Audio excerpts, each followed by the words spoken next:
শুভ সকাল বন্ধুরা, আমার আরো একটা মিনি ব্লগে তোমাদের অনেক অনেক স্বাগত। 2 দিন ধরে সকালটা বেশ কুয়াশায় শুরু হচ্ছে, আর কুয়াশা মানেই তো সূর্য মামার দেখা নেই, আর প্রচন্ড ঠান্ডা লাগছে।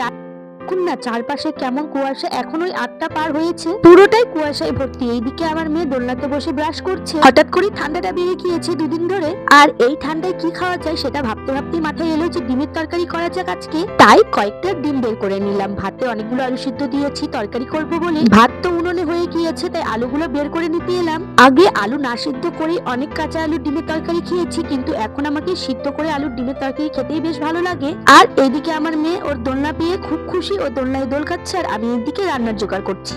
এই ঠান্ডায় তোমরা কি কি রান্না করো অবশ্যই কিন্তু কমেন্টে জানাবে। আজকে ডিমের তরকারিটা ডিম ভেজে রান্না করব, তাই ডিমটা প্রথমে ভেজে নিলাম। এই ডিম ভাজাতে কোনো পেঁয়াজ দিইনি, ওই লবণ হলুদ দিয়ে ডিমটা ভেজে নিয়েছি।